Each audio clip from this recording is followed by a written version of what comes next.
Hey there. Ooh, that's kind of close. What's up, everyone? This is the Promotional Malpractice Live Chat. I don't even know what day it is today. Nearly tax day, isn't it? Wednesday, April 13th, 2016. Hello, my name is Luke Thomas. Thank you so much for joining me. As you can tell, this is not my typical attire or location. I'm in a hotel room in New York City. My wife's here for work, so I came up to stay with her if I could, see her a little bit, and since I had to be here for work tomorrow. Anyway, came up a little early. If you're a tech person, you know I'm holding this mic. Last time I did this was like, before Bellator 149 did a live chat from my hotel room. And all these tech people were like, you can't hold that microphone. That microphone's for having a stand. I know, but I don't have my stand. I don't have a mobile stand. All I have is a hand that I can use, and that's it. All right, you guys, pull up a little closer. You guys know how this works. 90 minutes of your cues and comments. I got started a little late because I had some tech issues I had to resolve, but hopefully those are all fixed right now. So thank you so much for joining me. Please give the video a thumbs up and share it and let everyone know about it. A couple housekeeping notes very quickly. One is that this morning, you guys may have seen on bloodyelbow.com, our sister site here at SB Nation. Actually, you can look closer than that. I was on the Heavy Hands podcast, and we talked about Khabib Nurmagomedov. So if you want something maybe a little bit more in technical detail, go check that out. It's Patrick Wyman and Connor Rebush Promotions creation, and it's up right now. You can get it on YouTube. You can get it on Bloody Elbow. I don't know why I keep fading back. There you go. Okay, so appreciate that, and appreciate everyone waiting and being patient. Let's get to the questions. First up, seems to be the most important one, I guess. All right, any further thoughts on João Carvalho's death after a TKO loss in Dublin? It didn't feel like a late stoppage or anything, but knowing how crass anti-MMA folks can be, I feel that they might use this story as a way to condemn the sport. Someone says, in addition to that, it's already happening. This is not my words, this is theirs. New York Post titled their article, quote, MMA fighter punched to death in cage. But the first sentence is, a mixed martial arts fighter from Portugal died Tuesday, 3 days after being hospitalized with injuries from a fight. Unbelievably irresponsible reporting really makes you appreciate professionalism here in MMA fighting, but New York Post is doing its job by putting fear into those uneducated in the sport. Well, okay. I guess let's talk about this, shall we? Let's get some of these facts down if we can. Here is the truth of the matter as I can determine it at this moment in time. We really don't know what happened. And here's what I mean by that. You might find that a very obvious or in some ways unsatisfying answer, and it probably should be unsatisfying. If you're looking for satisfaction from the story, not that the fighter in question died, but if you're looking for some kind of satisfaction to say, aha, MMA it'll be okay, this was a freak thing, don't get too concerned about it, it's sad for this guy, let's put some money in his GoFundMe page, but let's not challenge our worldview about this. I would really caution against that, actually. I've seen a lot of reporting from the MMA side of the equation saying that, well, this is probably just a freak accident. Really? How do you know that? Seems to me we have no way to conclude that whatsoever. Now, I went back and looked at some of the weigh-in photos. By the way, did you realize his opponent's name, the gentleman who died, his opponent's nickname is the Hospital, which is just sort of an ominous thing. I know that is coincidence, but nevertheless, it was not great. I think his name was Charlie Ward. Anyway, neither here nor there. The stoppage wasn't great, but it wasn't terrible. It didn't raise any obvious, unusual red flags. I went back and looked at the weigh-in footage. I tweeted it out this morning. From an appearance standpoint, which is highly unscientific, but at least worthy of some level of screening, right? Didn't appear to be any obvious red flags. He did not look sucked out. He made weight. His body did not appear to be particularly demonstrating any signs of massive dehydration that we're aware of. So it's not entirely clear. what happened to him. And I think that's sort of my point. I've seen a lot of people say this is just an accident. I don't know that it is. I don't know that's an accident. This guy didn't just die out of nowhere. A guy died after a mixed martial arts fight. He complained of headaches 5 minutes after the bout and was rushed to the hospital and was vomiting. So we know for a fact there was probably some head trauma. Okay, so where did that come from? There could have been a pre-existing medical condition exacerbated from an MMA fight that wasn't detected. The question is, why wasn't that detected? Would normal screenings in most states have found that? Would a CT scan have found that? Maybe it wasn't a brain issue. Maybe it's some other issue that ultimately manifested itself in the brain, but was, who knows, some other kind of issue that could have led to, that the brain issue might have been the second or third problem to arise. We don't really know. We also don't really know what kind of quality of care what was the name of this company. I actually reached out to them to get some information from them. It's like a med event or ed. God, I looked them up today. Let me see if I still have the email up here. There are a couple of, here we go. No, that's not it. Well, I forget the name of the event here. It's not regulated by the state in the Republic of Ireland. Okay, they have to hire these third-party services to come in there. One of the more famous ones is Safe MMA.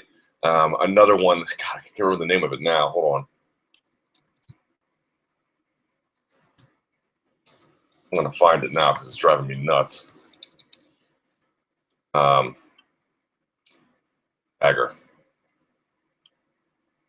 Hold on just a second. I'm gonna find this because this is important. It's about taking me a second. Here's a point being. We don't really understand the level of oversight that's provided by these third-party services. From what I can tell online, it seems to be a lot of, we have EMTs on staff, do some blood work, and that's really about it. That is woefully insufficient. That is not proper regulation at all. The idea that a promoter is going to, of their own volition, out of nowhere, match the same kind of regulatory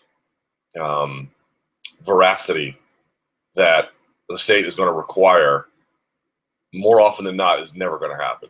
It's just not. Even a well-intentioned promoter, they don't have those skills. A promoter is not in the business of regulating themselves, partly because there's a conflict of interest, partly because they don't know how to do it properly. Now, the state might have its own issues, but that is their job. They have no other issue but that job. And the regulation comes down to whether the matches are appropriate.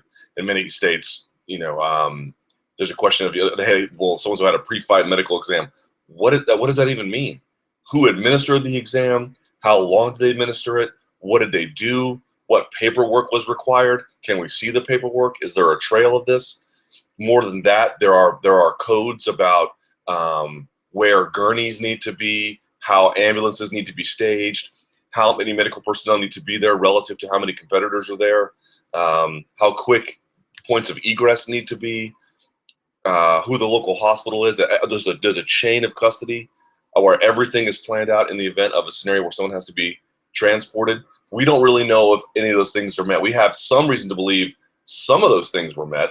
And here's the point. I am not saying that the promoter is, we know, at fault and that this is, he must have had a pre-existing condition. What I am telling you is we don't have any information to make one conclusion one way or the other.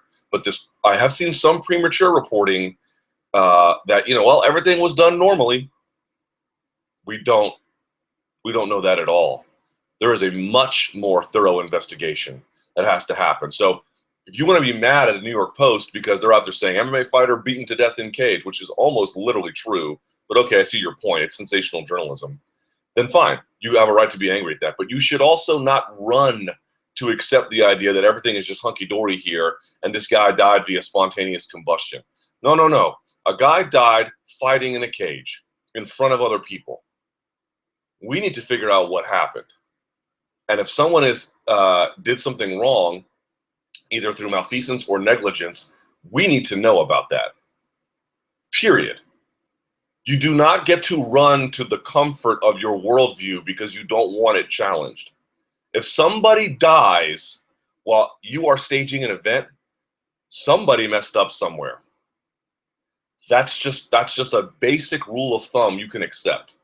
It might be that he had the rarest of medical conditions that was just not detectable, even if he had fought in New Jersey under USADA sanctioning. And if that's the case, then we will say so, and we will say what more could we reasonably have done, right? But we are far from that scenario right now. We know that there appeared to have been doctors there. No one has spoken to the doctors that I'm aware of, at least all of them, the ones in attendance. I think one or two have spoken. We haven't talked to any of the EMT officials. We don't have a timeline of how long it took to get him there. We don't know what happened when he got to the hospital. There's so much we don't know. We don't know. I don't know how much medical work he had done ahead of time. Blood test, it appears, at a minimum. But what is that? Okay, so he didn't have HIV, maybe. That doesn't tell us much. You cannot look at a scenario where someone dies in competition and say, don't challenge my love of MMA because something went wrong. If something goes wrong, you need to understand why, right? It's an unbelievable tragedy. And it happened in plain view. So before we declare it was just a freak accident, before we declare the promoter was wrong, before we declare the promoter wasn't wrong, it's just a function of medical screening that no one would have caught anyway, we wait. And we wait and say, I don't know what happened. The only thing we can say is we cannot conclude that this was just bad luck. I don't see nearly enough evidence to suggest that this was bad luck. It may be that case, but let's let a thorough investigation happen first so that this doesn't happen to anyone else again. And I think we owe Joanne that. I think we owe ourselves that. I think we owe the sport that. And I think we owe any future competitor in Ireland or any other place that as well. I'm sure that all the actors here are well-intentioned, but well-intentioned people without core competencies or experience can make bad decisions or not even know how to make the right ones.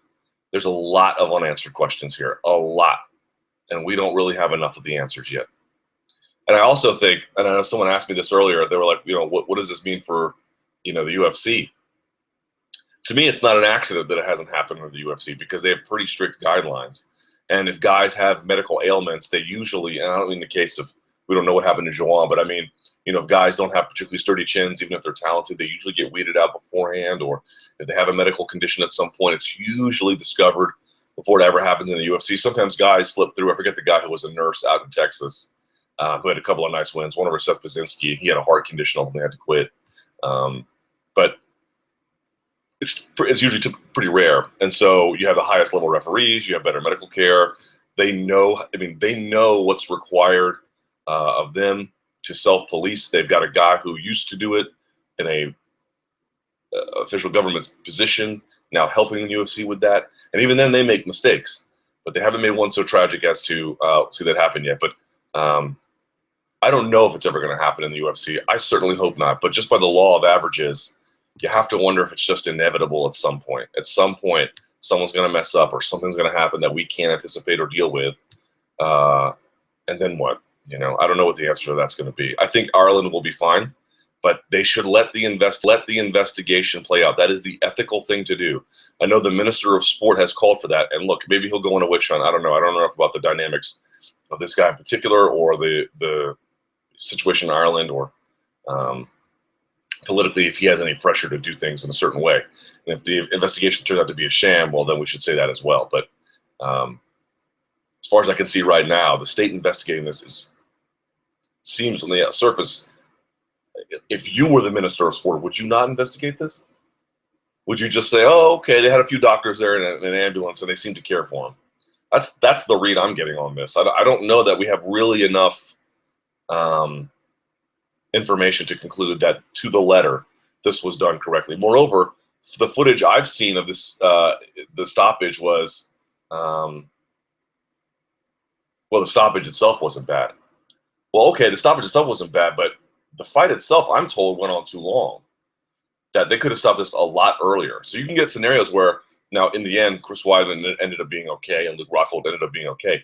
If you just saw the stoppage, forget all the other rounds, What would you say about it? You'd say, oh, stoppage seemed fine, but you're missing all the context. We need to see the entire fight. The entire fight. That's what we need to see. We need to see the body language of this kid well before the stoppage ever happened. And we need to talk to his corner and ask him what they heard. Was he slurring his speech between rounds? Was he responsive to your commands? Did a doctor evaluate them between rounds? Did that happen? There's a lot of missing pieces here. And maybe all those things happened, and maybe there were no red flags, and maybe it was just some kind of medical condition that I mentioned before that we just had no way of knowing. I personally, and we don't know, my hunch is I don't buy that. I don't buy that this kid just died. That doesn't sound very right to me. It sounds to me because in every other case where someone has died virtually, there has been a moment in time you can point to, or several moments in time, where you could say something went wrong here. In the case of Sammy Vasquez, the first guy to die in Texas, it wasn't clear that he was, he got the proper screening ahead of time. He was older than 35. He should have had additional medical screenings, and he didn't get them. Boom, state failure. I don't believe in magic. I don't believe in divine intervention. I don't believe in any of that stuff. I believe we live in a world of for the most part, at least enough to make some determinations here, a universe of laws, a universe of consequence, a universe of known quantities, enough that we can measure and inform ourselves about what happened here. I don't just believe that, well, he just died. By the way, here is someone saying, MMA fight could have been stopped earlier, says Conor. Speaking after the bout, which cost the Portuguese fighter his life on Monday, McGregor said he felt the fight had gone too far. Said just before the fighter's death from the Daily Mirror UK. He did end up praising the medical teams there, though. Medical teams intervening too late, it's science, it's not magic. They can't do things once things have become undone so much. So maybe the medical staff was great. Maybe it's an officiating issue. Again, I'm just not really willing to believe. And what was happening with this kid in training in the weeks and days before? We should talk to his camp. Where were they in this whole issue? Why haven't we heard from them? More than what we've heard from statements that have been made publicly that are, that express sorrow and regret. So everyone here needs to be talked to. Every single, from the medical staff to the EMT to the security at the venue to the promoter to the corner, everything. Everyone needs to explain this here, because this kid just didn't up and die. That's what I have to say about that. All right. I've got coffee today. On my quest to give up soda. I just want to say this one more time and we'll move on. This isn't about bashing the Irish. This isn't about bashing the promoter. This isn't about, it's really not about any of those things. It's just trying to take seriously the idea that we have a responsibility here. This is an incredibly dangerous thing that we do. Guys fist fight up to the point, and sometimes beyond, of unconsciousness for money. And they train a lot to do it, and they incur damage while they do it and before they do it.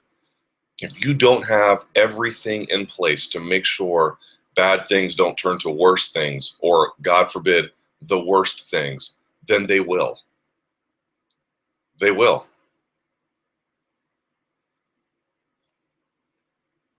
If you are GSP, and I'm not, when is the best time for you to make your return? Jesus, that's impossible. I prefer he stay retired. I know most of you guys would be like, I hate that idea, Luke. Fine, you can hate it. He can come back and he can fight. Maybe he can win. Lawler has certainly taken a lot more damage in the last year than I think, many other UFC champions. He's already had a long career. Maybe he's more susceptible now than he was a year or two ago. If that's what he wants to do, God bless him. Perfect time doesn't matter to me. Perfect time only really matters to UFC or the calendar or whatever he wants. But if I don't know what he wants, I don't know who he wants to face. But for me, when guys retire, and he didn't really retire. He sort of said, yeah, walking away from the sport, never say never. Okay, so the same thing. But just speaking personally, when a guy walks away, that's how I feel about it.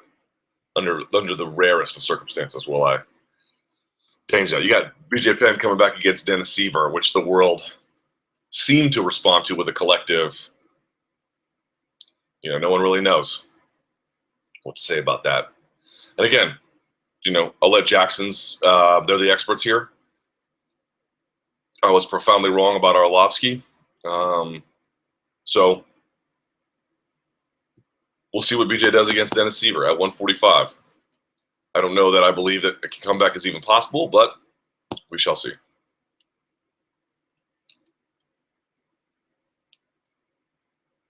All right.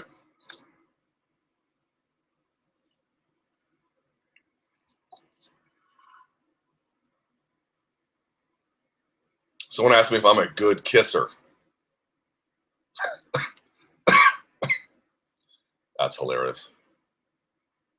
All right. Tune-up fights. Luke Khabib, I believe his last name is pronounced Horcher. Horcher or Horker. I don't really know. It's clearly a tune-up fight for Khabib. No offense to Horker, who probably deserved to be in the UFC anyway. Do you think the UFC should schedule more tune-up fights for elite fighters who've been out for 18 months? It really depends, I think, on the individual. Like, GSP is not going to get a tune-up fight. Does he need one? Does he want one? I don't know. Some circumstances don't necessarily call for it. The rule I keep advocating for is ring rust affects most fighters most of the time. Not all fighters some of the time. Not all fighters all of the time. Not all fighters none of the time. Not most fighters all of the time. Most fighters most of the time, right? And so the circumstances there can kind of vary a little bit. But I think in this particular case, I like it a lot. 2 years away. Horker is by no means a pushover either. He is a quite capable fighter and really, let's be clear about this. The tune-up fights you get in boxing, there's less risk with it than there would be in MMA because even someone who is badly outmatched can still land a single shot. And you'd say, well, they can do that in boxing, but it's very rare that you see one-punch KOs way more often in MMA than you do in boxing for reasons that should seem fairly obvious to you. So even if you get tagged with a one shot or another, you can hold on. Remember, you get a 10 count. You get time to recover. In MMA, you just don't get any of that stuff. So tune-up fights, in some sense, make less sense in MMA because of the risks involved. It's not nearly as much of a tune-up process because of how risky it is. But in this particular case, with someone as dominant as Khabib has been, I find it to be entirely a good reason, especially when the guy has not just been off. Like John Jones has been off, and one of the things this will be actually really interesting about John Jones. Let me finish this point. Habib has been off due to injury that has incapacitated him to some extent. There's been fits and starts. There's been goes and stops. There's been complete inability to train at all, I'm sure, in parts, right? Remember, he almost retired from how painful that rib injury was? I mean, this has been a guy whose body has taken a beating. That being said, we see guys out for a long time in MMA, right? I just did the write-up for Court McGee from the MMA Hour. This dude was out 2 years, too. Something happened in his wrist, what he called the ACL of his wrist, I think the scapular tendon or scapular ligament, I'm not sure which one. It came off, it became detached and rolled into his forearm. They had to put it back in. It broke again, they had to put it back in. He had rehab and surgeries and everything else. It took 2 years. 2 years. It is very common to see guys gone for that long in MMA, especially at the elite level. And so it's not just a one-time thing like, oh, Khabib is gone 2 years, Cruz gone 3. Now, the 3 is really unusual, but 1 to 2 years, that's due to injury, not any other reason, just injury. Highly common, highly common. And you saw John Dodson come back against Zach Markovsky and look not awesome. Rashad Evans coming back, he did have a 2-year stint. That was partly related to some professional obligations outside of the cage. How did he look? Not awesome. Now, partly that could be due to age as well, but you get the idea that, I think even if he loses on Saturday against Teixeira, I think we can all agree there's a reason to believe, and I suspect this will be true afterwards, Evans will look better against Teixeira, win or lose, than he looked against Bader. He looked listless and just unable to do anything. Even if he gets brutally KO'd against Teixeira, I bet beforehand he'll just physically look better, more mobile, more active, more in sync with what kind of offense he wants to get going. Anyway, all of this is very different than what John Jones is going through. John Jones has been on the shelf, but he was never injured. Now, he may have had some bumps and bruises, some things that were sore, and he did get a chance to heal them. But Jon Jones, this is what is, to me, the most fascinating thing about Jon Jones' situation, which is a bit of a side point I'm making here. How many times in a fighter's career do they get to take what else do you want to call this? It seems like a sabbatical. How many times do they get to take a sabbatical where in the course of that sabbatical, they don't really get injured, they don't take fights, and they just train. And they just train, and they just train, and they just train. You could say, well, GSP just did that. No, he didn't. He tore his ACL during that time. I'm sure he trained all the rest of the time, but still, he tore his ACL. This, to me, is very unique.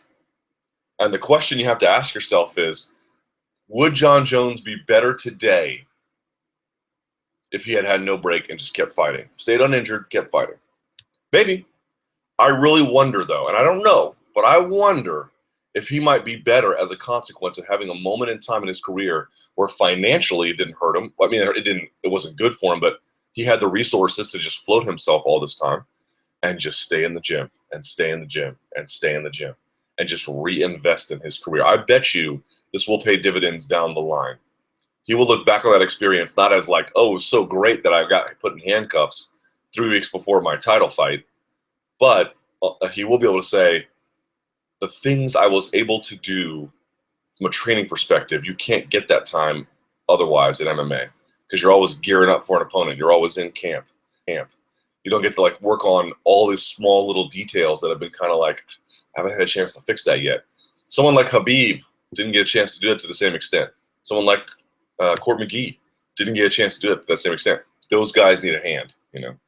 For Jon, I'm less inclined to give him a tune-up fight for the reasons I just mentioned, but someone who's coming off of injury, 18 months, 2 years, I don't see what the problem with it is.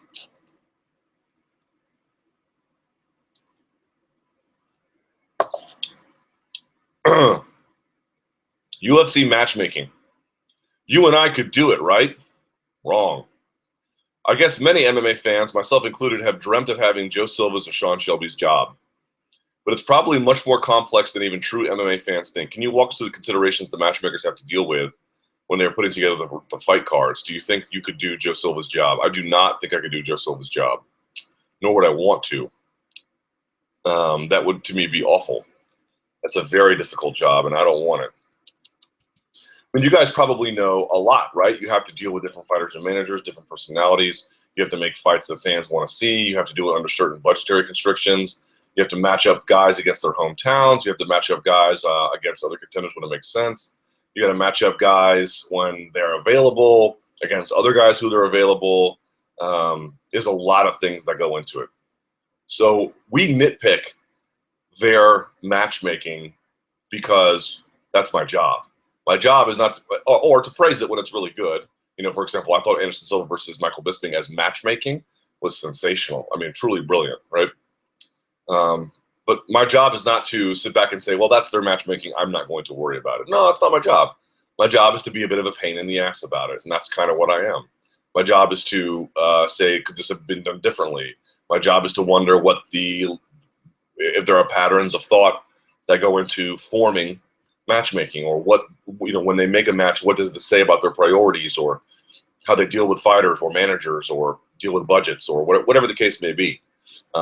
That's my job. But because I do that, does not mean that I could be subbed into that role and do an equally good job. My job is merely to nitpick, which I'm sure to them is outrageously annoying and stupid and a waste of my time and then the time of my readers.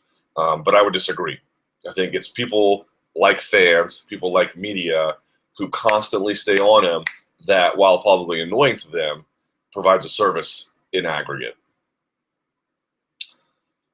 What's next for Holm? Jesus, I don't know. With Zingano, Tate, and Nunes all tied up and nothing announced for Holm, do you think they are planning to use her for a Rousey return fight? I could honestly, at this point, given what happened with, they're just, I mean, at this point, seriously, why wouldn't Conor McGregor and Nate Diaz be fighting for a welterweight interim title? Why not? What's stopping you? Honestly, nothing. There's nothing. You could do it. People would cry about it. So what? There'd be another group of people a week later, and maybe even the same people would be like, you know what? People want to see that. You know what? It's going to make money.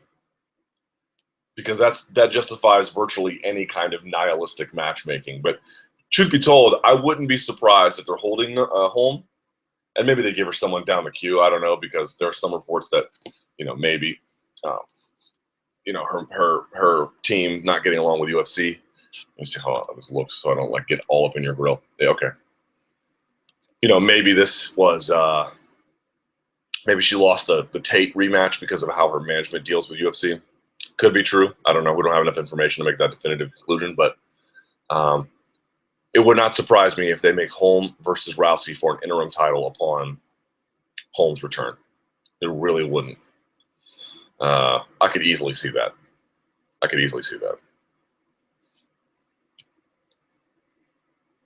Someone says, if Holm remains true to wanting to stay active, I don't think she would wait for Rousey, which I agree with. There are 4 ranked bantamweight women Holm hasn't fought yet with no official fights currently: Carmouche, Shevchenko, Murphy, and Evans Smith. I would advise her to fight one of them if I was on her team, and it wouldn't be Shevchenko, although it'd be a fun fight. But you need someone who can test your ground, maybe Carmouche or Evans Smith. Let's see. Someone says, I think Shevchenko makes sense considering Holm is interested in waiting on Rousey. Not if you really want to challenge your game. Doesn't make sense.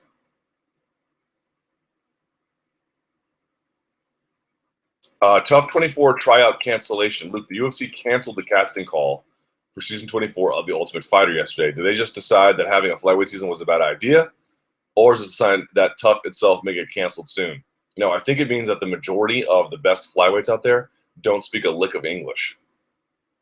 So how are you, you might have 1 or 2 guys that can't speak English, but the best ones, the ones you're trying to get, they don't speak English. So that's my idea about it. But yes, there are some who do, of course. I'm not saying it's all guys from overseas, but the really exciting ones, they're somewhere else. Okay. Remember, it's a television show. It's a show that has an impact on the sport in very serious and real ways, but it's also a television show. You always have to think about how can you make a show for television and what would that require and what you need to do that. By the way, did y'all see they got Forrest Griffin and Chuck Liddell as the coaches in Buenos Aires for the next season of Ultimate Fighter Latin America? I have this debate with my wife all the time. There are many in the Latino community who will deny this, and they're just completely in denial about it. The word gringo is racist. Now, they'll say, no, it's not. It's just, it's neutral. It's neutral. Let me assure you. I have been in, I don't know at this point, 50,000 conversations where the word is tossed around. It's not a positive word. It is at times a neutral word, admittedly. It's mostly a derogatory word. Now, not on par with the N-word, of course. It's not like in that way a deeply toxic thing, but it's basically dismissive. Right? And I have told her I hate it when she uses that word around me, because you go down meet her family and they just toss it around all the time. Again, mostly neutral. In her case, when I'm around, mostly neutral. But you've never heard in Spanish, "Wow, I just really admire gringas. They're just so great." You've never heard that.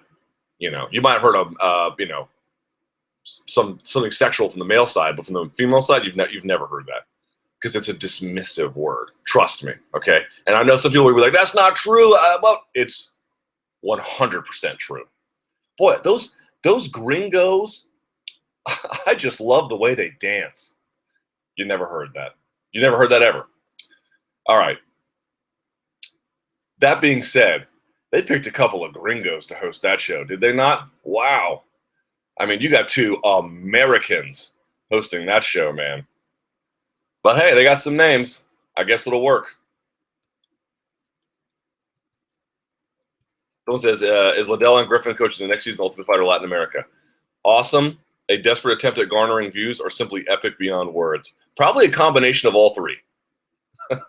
Probably a combination of all 3. It might work. I'm not saying it's not going to work. People like those guys.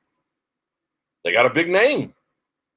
Still, well, at least Liddell does. I don't know if Griffin still does, but yeah, he still does. He's still out there. He does media for him. So there you go. All right, the return of BJ Penn. It was announced this week that BJ is fighting Dennis Seaver at UFC 199. What do you think about his decision to come back? Yeah, we've talked about this before. The fight doesn't blow anyone's skirt up, but maybe it's not supposed to. Maybe if he actually is rebuilding in the way that he claims he is, and the way that his team says is, that they say he is, and maybe he's, again, maybe it's a tune-up fight. Maybe. We'll see. This coffee, by the way, is basura. Wow. I mean, where did they book that?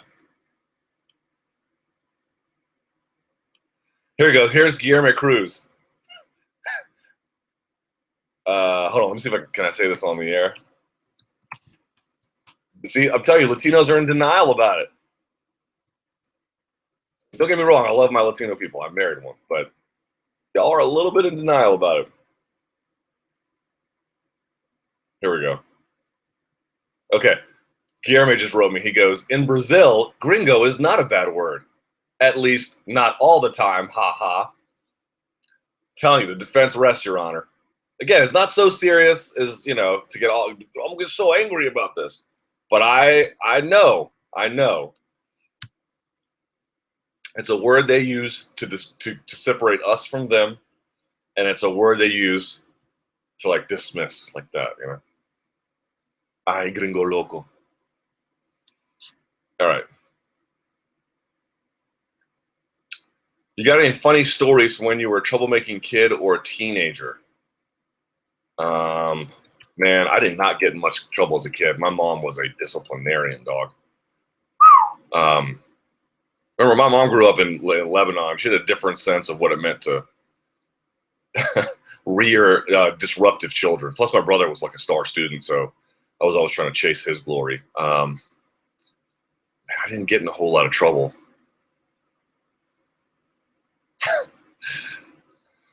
There's one. I don't know if I can tell that story. There's, you know what? Let me do some digging to make sure I'm not going to get in trouble for this. But there was something I did in my AP chemistry class, which is, and the only reason I mention AP is because it's relevant to the story. I wouldn't otherwise introduce the fact that it was AP. Let me talk to someone about it, and if I can get away with talking about it, then I will. All right. Ilir Latifi and Nikita Krylov. Luke, over the past few years, there has been a strange cult following around these two European fighters. While both men are known for putting on exciting performances, they are still relatively low-level competitors that have been finished by OSP and Jan Blachowicz, respectively. I always mispronounce his name, too. Neither of them speak English. That's not true. Latifi does. Yet they're still able to win over the hearts of many North American fans. It has historically been difficult for foreign fighters to garner a large amount of fans due to a language barrier. That doesn't seem to apply to these two for some reason. Question: what exactly is it about Latifi and Krylov that captures the imagination of the MMA fan base, in your opinion? Well, let's put a big distance between those two. First of all, Latifi has legitimate wins.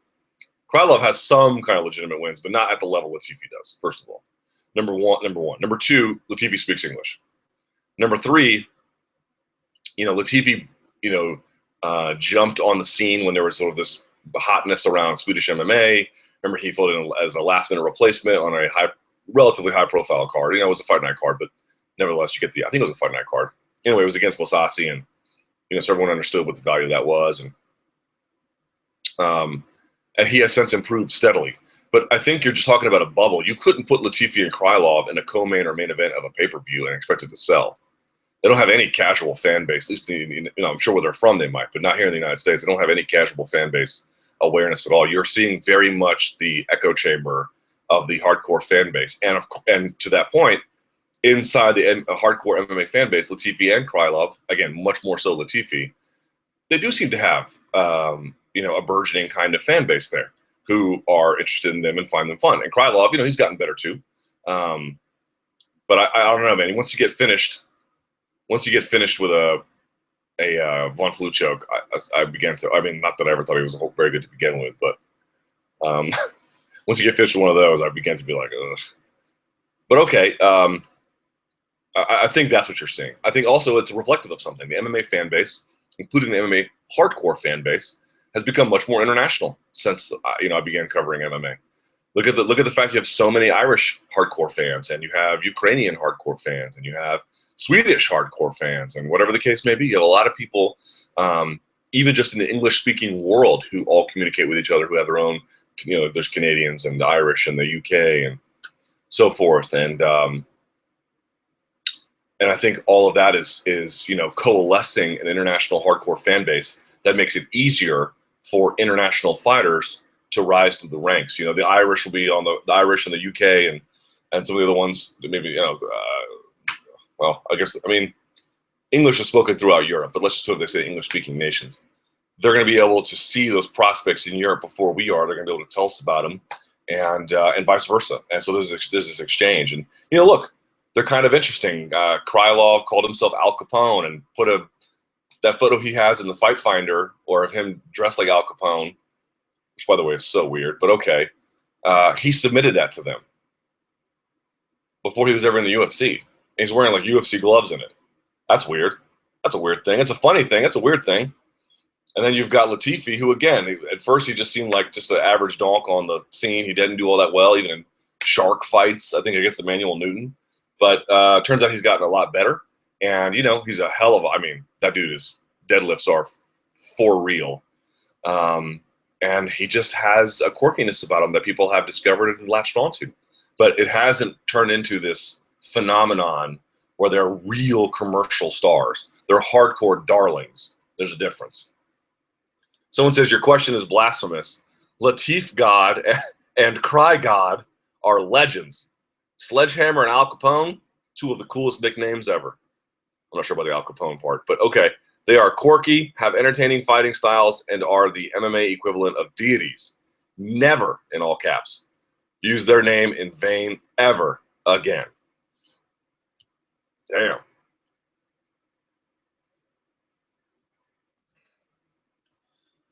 Could McDonald versus Thompson end up being the most technical fight we have ever seen? No. Although it could be highly technical in one or two areas. So the clinch game and then at range. I hesitate to call it. I hesitate to call anything that's not. If it doesn't take up all the different parts of MMA and jiu-jitsu and wrestling and striking and then all the different phases in between, then I hesitate to be like, well, this will be the most technical ever. But it will probably, how could it not be technical? Those guys don't know how to fight any other way, right? They don't know how to fight any other way except in the most technical, proficient, scientific of ways, truly. So, and by the way, let me give a shout out to a fight that was a little, again, I'm not saying it's more technical than this one will be or the most technical fight ever, but a fight that I'm talking about that is at least technical and action-packed in different dimensions of the game. Go back and watch Frankie Edgar versus Tyson Griffin. That's a fight where, again, not calling that the most technical ever, but that at another level could be a candidate for that because it touches all the different phases. That's what I'm talking about. Floyd Mayweather and MMA promotion. Floyd said very recently, quote, "It's time for me to start promoting fights for the MMA." I love it when old. That's how you know someone is old, by the way, right? Telltale sign. If someone calls MMA the MMA, it's a guaranteed lock that they are, in this case, Floyd's not, but every other case, they're driving a minivan and, they think Led Zeppelin is just the coolest thing ever. I'm ready to get involved with that business now. Luke, what are your thoughts? I don't have a whole lot. Even in boxing, he's, Mayweather Promotions put on the Broner versus Theophane fight only because they were promoting Theophane. Like,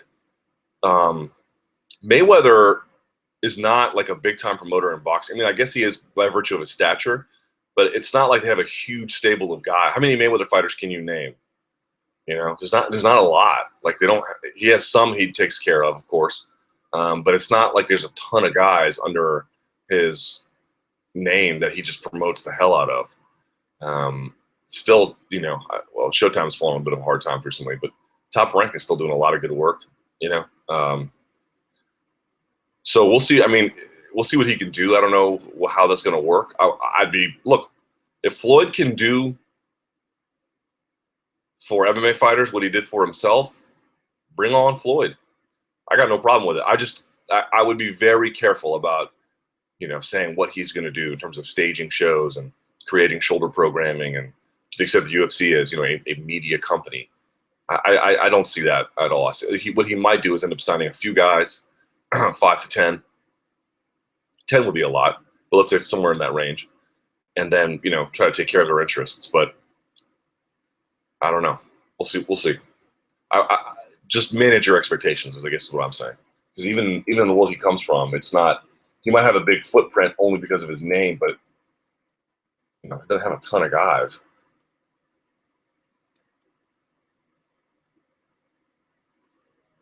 More likely to retire this year: Gabriel Gonzaga after being knocked out for the 9th time on Sunday, or Mir if he gets suspended 2 years? I would still say Mir. Boy, he's got it tough, doesn't he? I mean, maybe he used. I don't know.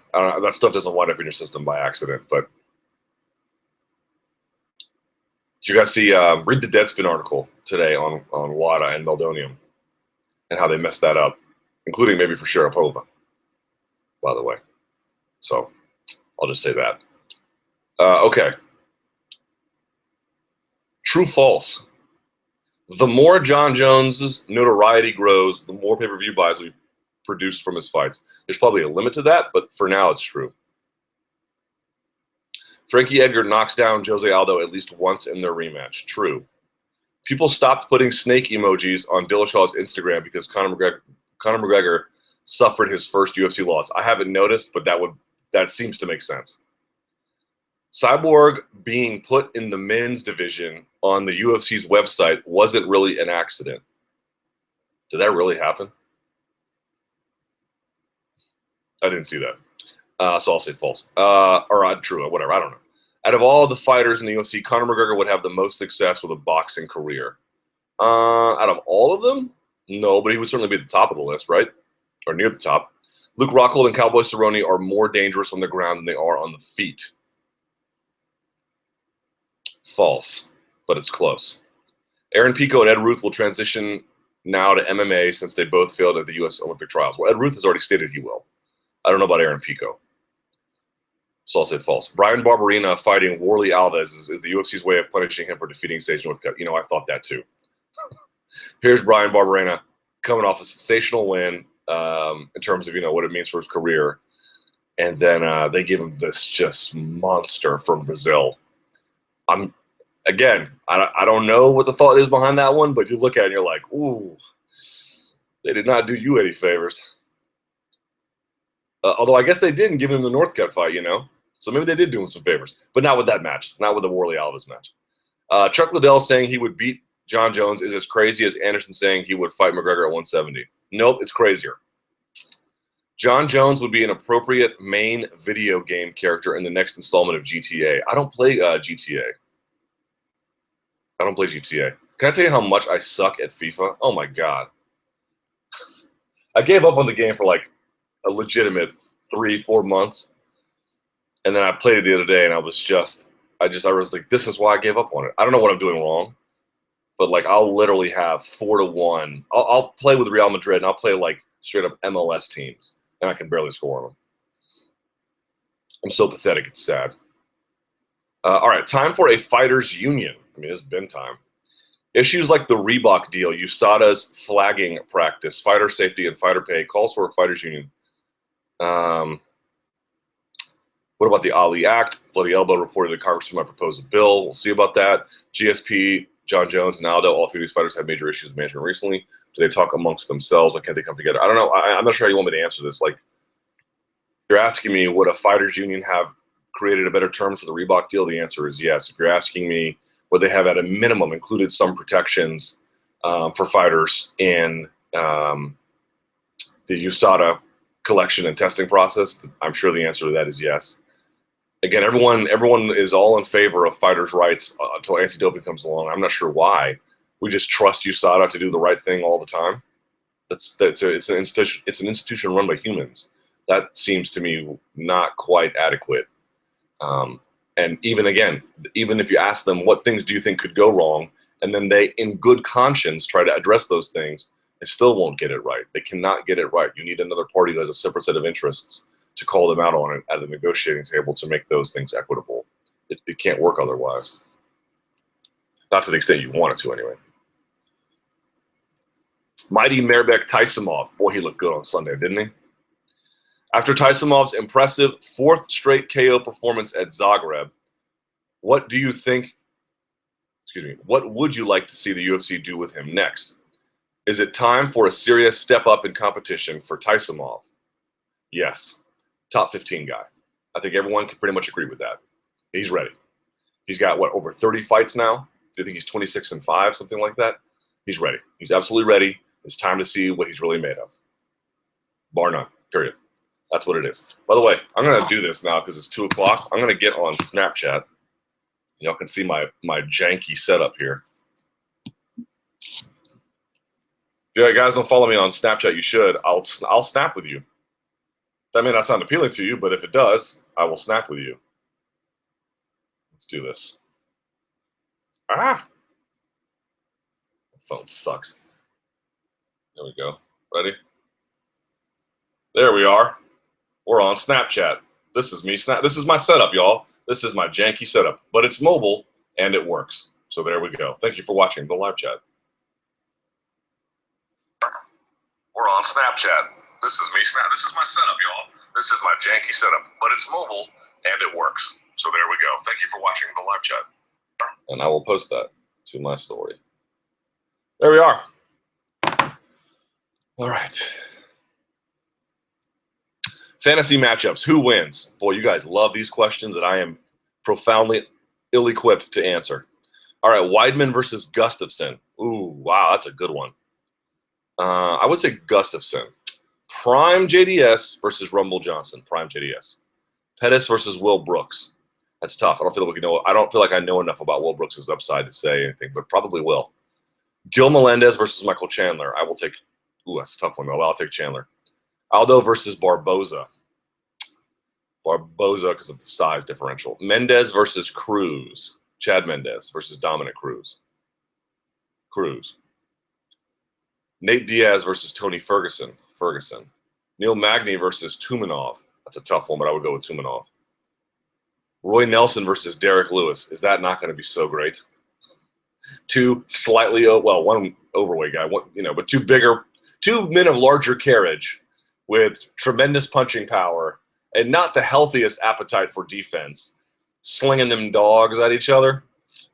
That is the stuff dreams are made of. All right, Al Iaquinta versus Taisimov. Ooh, that's a tough one. That's a very tough one. Iaquinta, but it's tough. Kimbo versus Vanderlei. Probably Vanderlei for sure.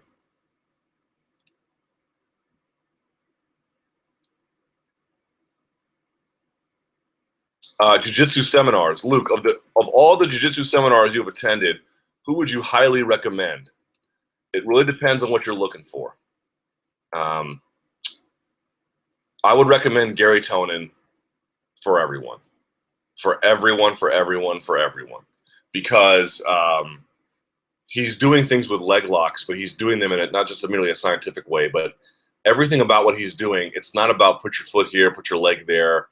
When you see this, grab that. It's very much about what are the conditions that have to be established physically, what muscles are you using, and he does it in a way where it just all makes sense. You know why you're using that muscle because you can feel it with your legs and your hamstrings, and you know what's going on. And I mentioned this in the Heavy Hands podcast, and you get a lot of guys who are elite competitors. They're not great teachers. I mean, they can show you things, because obviously they know a lot of things, but they're not necessarily the best at just instructing you. Gary Tonin is both an elite competitor and really excellent at instructing you. Now, with that being said, it also depends on what you want to learn. If you want to learn things for elite jiu-jitsu competition, another guy I would recommend is Murillo Santana. Murillo Santana, he might be the best guy to never win the worlds at black belt with a gi, because he is terrifying to watch roll with other black belts in the room. Terrifying, the things he does to them. For some reason, competition, he always comes up just a little bit short at medium heavy. You know, I guess Keenan has made things hard for him recently, but for sure him. Now, there might be other great ones out there that I've not even mentioned, but there's been a couple guys I've gone to who have been world champs, by the way. My seminars weren't great. They weren't great, you know. From my inbox, this is someone who wrote this to me. Yeah, my email. After watching Ian Entwistle this Saturday, I started to wonder, why is there such a huge discrepancy between the way Rousimar Palhares is able to take advantage of a leg lock and everyone else on the UFC roster? Largely, leg locks aren't done all that well generally. And if there's an issue with them, it's because there's a technical issue with them. I've actually asked this question to Gary Tonin himself. And Gary's point was basically that his fundamentals are really, really tight, but also that once, and you guys know this, once he gets a hold of it, a lot of guys will crank on a heel hook, but they don't have the horsepower that he does or the ruthlessness that he does. And so there's just a certain amount of much more lethality. But it's more than that. He's got interesting setups. He's got much better control, right? He traps your far leg, not as a bonus, but as a automatic criteria of the position, so that when you roll, he rolls with you. You can't separate, right? He blocks you from doing things with the far leg. There's just a lot that he does in the finer details of things that make that work. You know, I did a whole technique talk on his Kimura. Forget about his leg locks. How about his Kimura? On the one he did on Jake Shields, bro, that is a textbook Kimura, combined with the fact that he probably, I mean, it must suck when he cranks on that. Golly. He had everything right. I mean, everything right. The way he was driving his hips and turning them over, the grip he had, where he had Shields' hand in relation to his back, everything was perfect. It was perfect. And you know, it's not easy to tap Jake Shields, whatever you want to say about the eye gouging. Even if you eye gouge Jake Shields, it's not easy to tap him. And somehow Palhares found a way.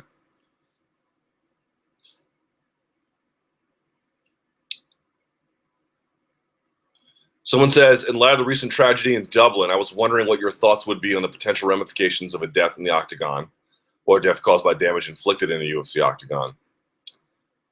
Man, I really don't know. My guess is it would also be situationally dependent.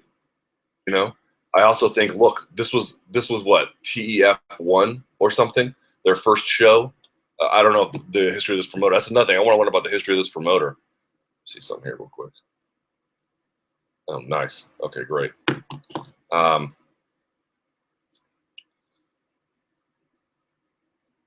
UFC has a long record. So in the event that one happens, and it will be tragic if and when it happens, and knock on wood, hopefully never in my lifetime, or anyone's really.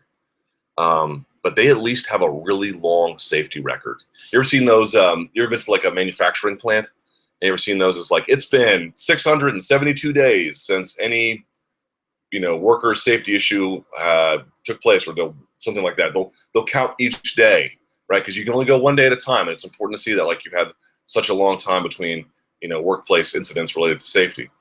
I mean, they've got a long record. They've got a long record, and I think they'll be able to lean on that in the event something happens. WWE survived when I'm not sure which gentleman it was. He leapt to his death, unfortunately, and it was controversial. I remember seeing it all over the news here, but they lived.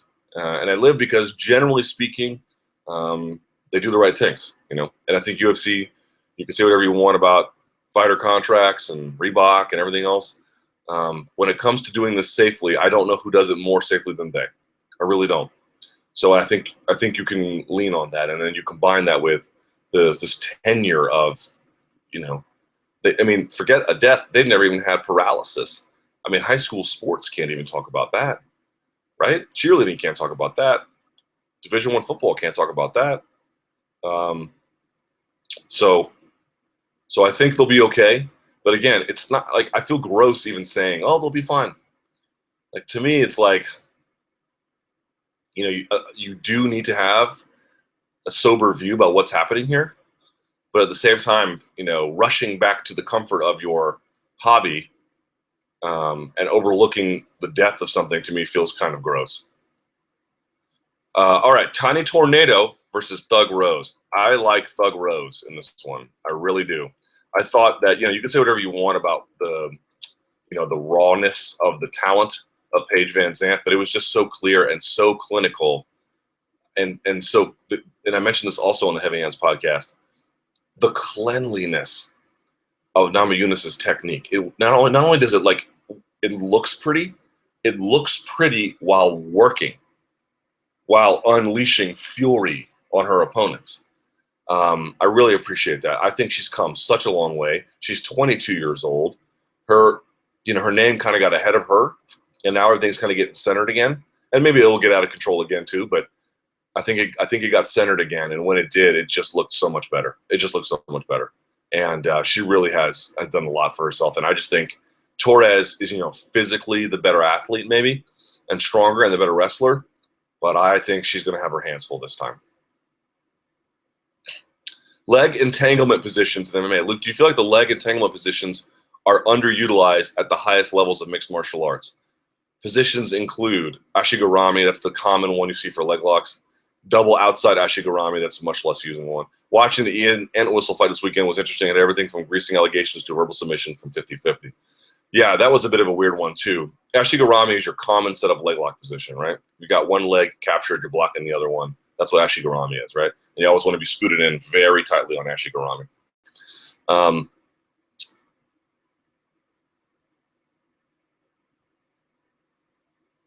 Leg entanglement is still a developing issue for the reasons that you saw. You can pick a number of fights. People have mentioned to me, I had tweeted that Entwistle Perez looked similar to me, like to Trigg and Dennis Hallman, Frank Trigg, Dennis Hallman. And people were like, what about Paul Harris and Belcher? Of course, that's another example too, but I just meant the specific way that it looked. A guy just sort of leaning on one. Because Perez, he was fighting the leg locks, but he was fighting them in a way where he kept getting back into them. So he would get out of them and then get stuck again, and he would get out of them and get stuck again, and he would get out of them, and then eventually, he won the fight because during that whole process, he was just beating on Entwistle. Okay. That's sort of, that's not exactly having to Trigg either, but Trigg was beating on him while stuck in position too. The difference between Pajares and Belcher is Belcher just beat him and then got out of it and then took his will. That's a little bit different. Look how this fight was finished. You had Perez one leg on top in a 50-50 on top, as he mentioned before, Entwistle trying to crank it, holding onto it, while Perez is just literally one hand posted on the mat and just driving the other one unobstructed into his face. That's much more what happened in the Hallman-Trigg fight. Because I just don't think guys have enough appreciation for that position. They don't have enough touch on it yet.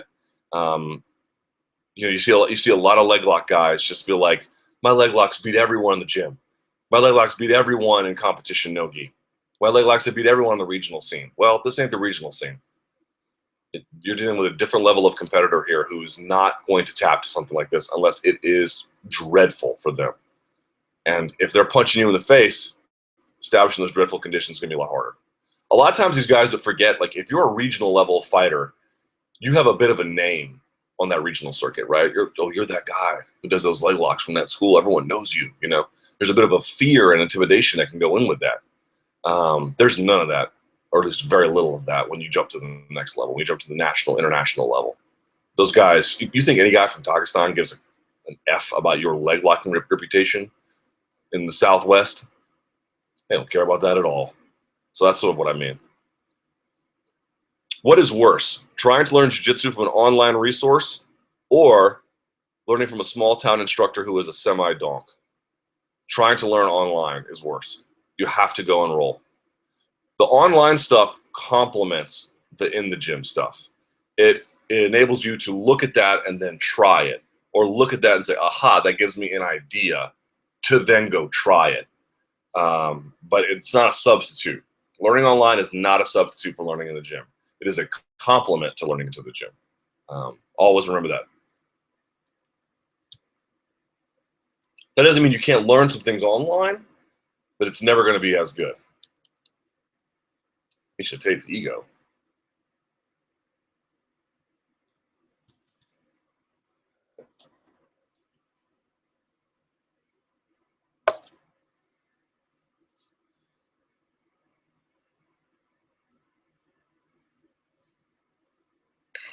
As a fan of Miesha Tate, I am, of course, very happy to finally see her win UFC gold. That being said, I've become annoyed with the narrative and whining of Holmes saying that she was winning on the scorecards. Well, she was. I gave you a chance. You owe me a rematch, or her manager trying to throw Miesha under the bus regarding not getting a rematch. It's similar to me when Hendricks lost to GSP via decision, which he shouldn't have because he beat him, and then kept griping incessantly. I did everything I could to win, blah, blah, blah. Question, do you think fans will turn on her eventually the way they turned on Hendricks if she keeps this up? No, because she has basically moved on. Yeah, she's moved on from that. I mean, I think she's even said, just give me another fight at this point. Post Polaris thoughts of Agazarm versus Shields. I actually spoke to AJ about it. Had him on my show. Would you share your thoughts on the fiasco that was Jake Shields versus AJ Agazarm?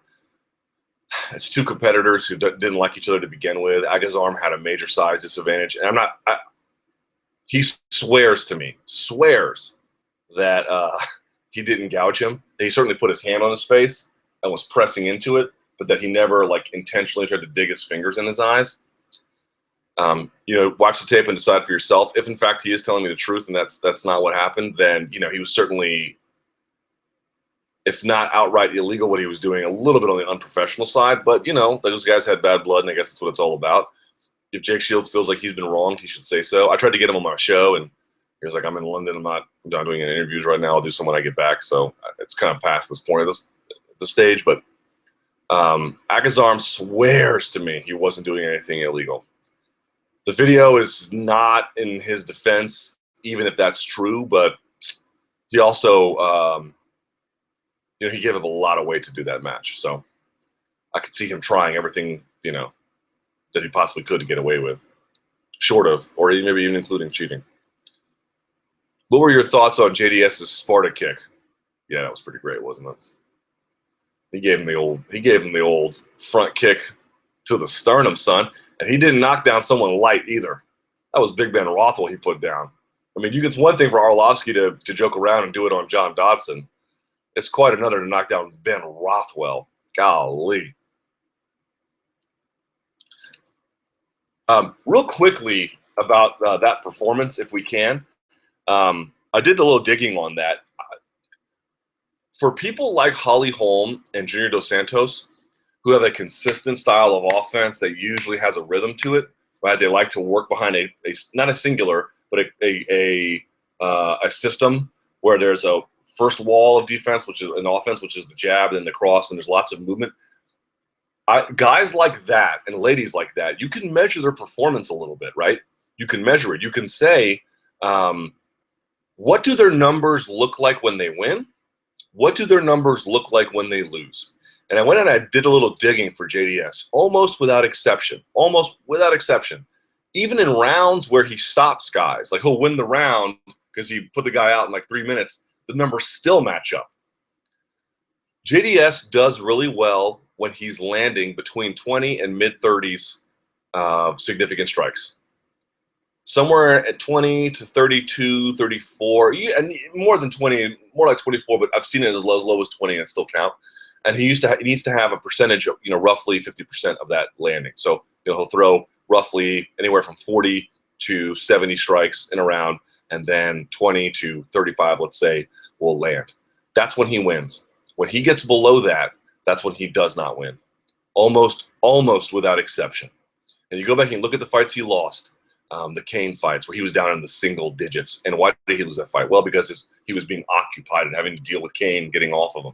And you go down and look at the Overeem fight. Why did he lose? Well, because Overeem never let him get, JDS isn't just a rhythm guy. He's a rhythm cascading guy. Like it just gets more and more and more and more. Like he just pours it on. If he never gets that process started, he can't pour it on. And Overeem, with his own movement, never really let him do that.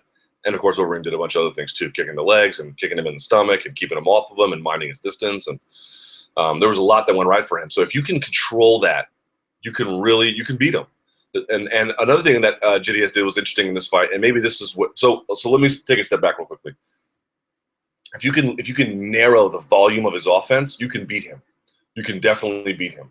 To me, in that sense, he has not changed. Everyone's like, the JDS is back. Sort of. That was a great win. He's definitely a top contender again in the division. No doubt about it. But he did take all that abuse. That's not, we didn't imagine that. Like, that is real. He is still susceptible to those kinds of things.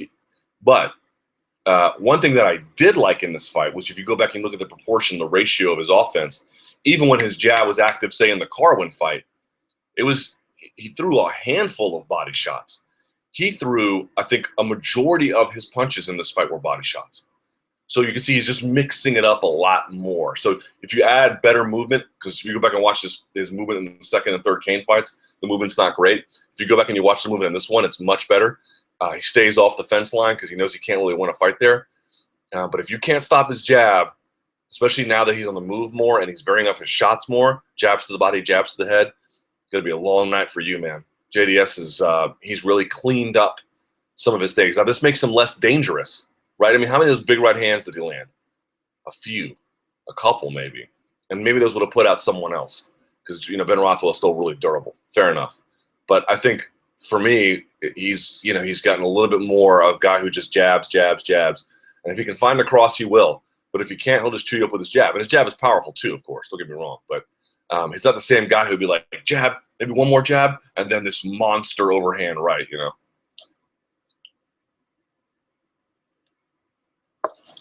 Yeah, those were not made with Arabica beans, I can assure you. It's 2:15, actually passed. So let's go to the Twitter machine if we can. Pick one NBA game to attend tonight. Kobe Bryant final game or Warriors chase 73 wins? Warriors chase 73 wins. Someone says they have a picture of Mel Gibson in the movie Get the Gringo. And someone says that time Mel tried to take the word back. Probably did. True, false. Chuck and Forrest get me to watch an entire season of Tough. Latin America. No chance. What are your thoughts on Conan and Bud featherweight title fight being on Bellator 155 untelevised prelims? I don't know how in the world that makes sense to them. I don't know what they're thinking with that. That's just epic miscalculation. What can Reebok do to get a potential Season 2 release right? They need to make sure that they need to have a set of designs that before they ever go to print, before they ever go into production, and I don't mean just kit designs. I mean they need to have a whole new wave of things. And they need to do focus groups with fans. They need to select fans from Twitter, from events, from everything. Sit them down, make them sign non-disclosure agreements. What do you like? What do you not like? Why? What direction should we go? And then slowly morph into that. The thing they did wrong the first time was a number of things. Was the hastiness was which they had to produce all that stuff just made it impossible to get it right anyway. But more than that, they just seem so disconnected from what the fan base looks for and likes and wants. If you've got time on your side now, that's good. But don't just use time in what you think everyone in the room is a good idea. That's a bad idea. Go out and ask. Don't leave it to chance. Do not leave this to chance, because if Season 2, whatever you want to call it, the next generation of kits and designs come out, and they're all Basura, there'll just be no going back from that point, man. There'll just be no going back. I still believe this is salvageable. Remember, we're talking about only the first year of this coming up in July.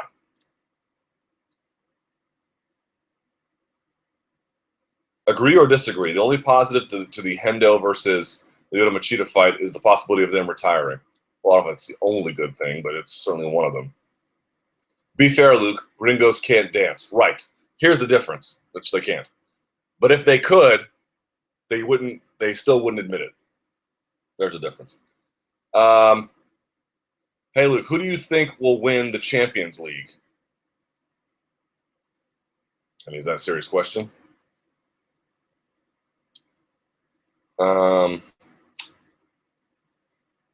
Well, since some people might not know, I am a supporter of Real Madrid.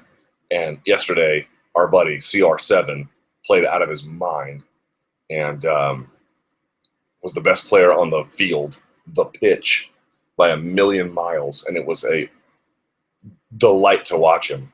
The question I want to know is Bale going to be here? Is Bale going to be here next season? Is Isco going to be here next season? Is Hamas going to be here next season? I don't know. I don't know what's going to happen with those guys.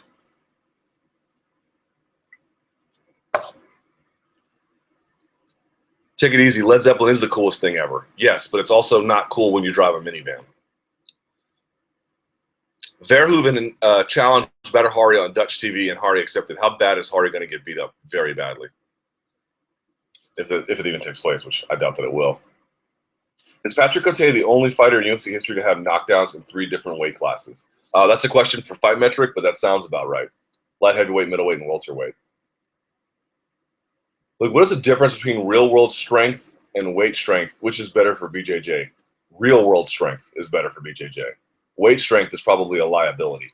Not totally, but somewhat. The best BJJ guys typically, not always, typically, look like swimmers, right? Long, lean, muscular, but not, they don't have gains with a Z, right? They're as my boy Louis Marco would say, they're diced to the socks. That's what you're looking for. You're looking for guys who are slender. They don't have a lot of fat on them. They're flexible. They have good cardio. They can go for a long time, and they definitely have a muscular build. But they don't have the kind of build where they go in there and they can just murder 315 on an incline bench for 15 reps. No sweat.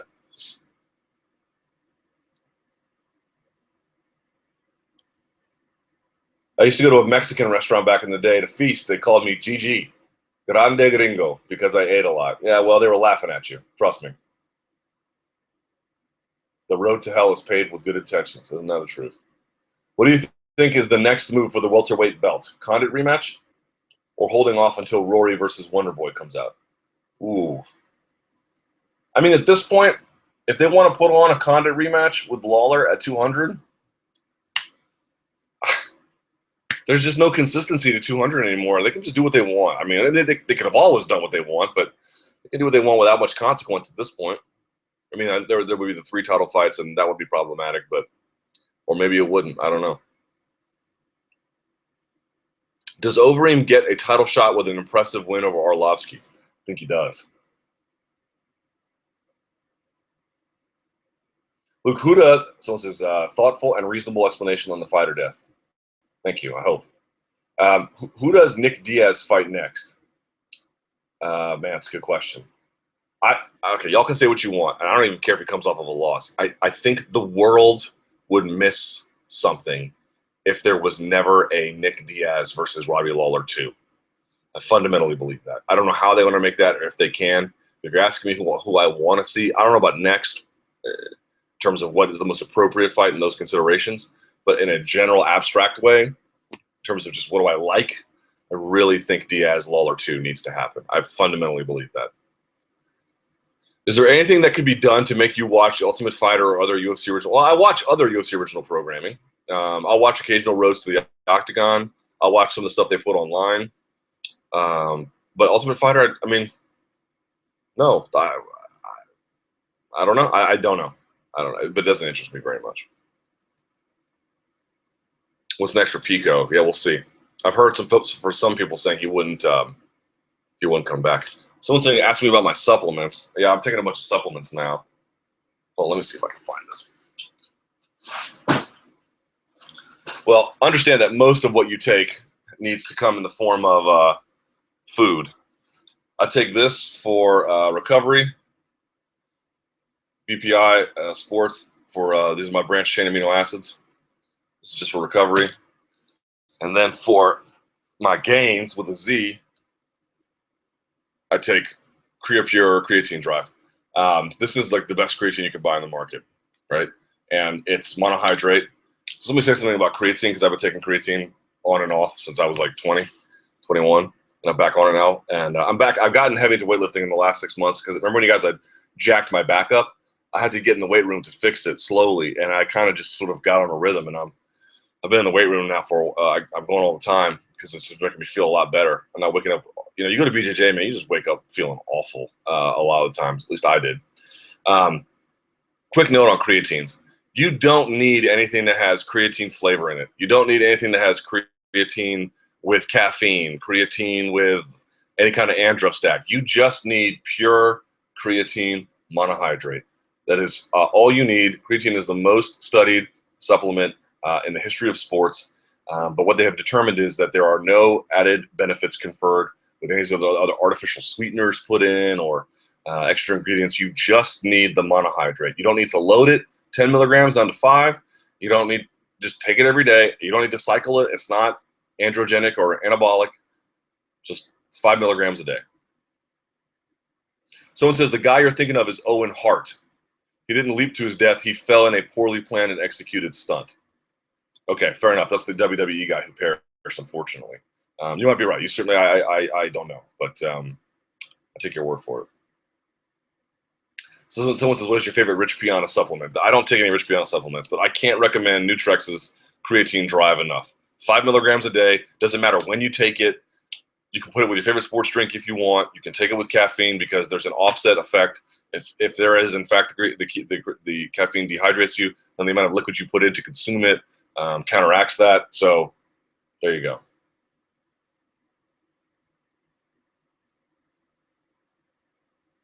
Someone says, maybe I'm just perpetuating the whole thing, but gringo is still a funny word. Oh, it's a super funny word. Just don't let anyone tell you from Latin America that it's a neutral word, because it's not. 100% it's not. It's sometimes neutral. It's often that.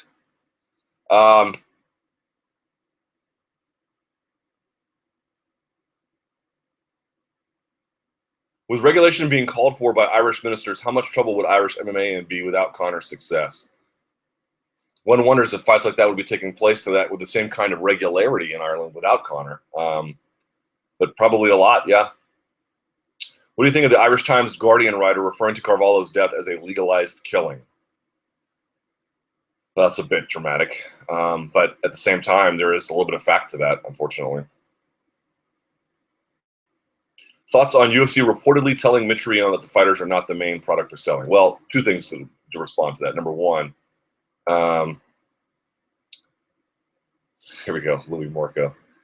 Number one, we did not get Lorenzo's word, so we don't know what his response to that would be. And I think that's important to the conversation because it is a very incendiary thing that Mitrione is saying. So, not saying he's wrong, just saying it'd be nice to get Lorenzo's perspective. The other part is, though, I have heard similar things from other fighters who dealt with UFC management in the past, being that, they certainly value that more so than what Mitrione had indicated in his conversations, but that the UFC definitely believes that what people want to see is the UFC show with these individual products built in.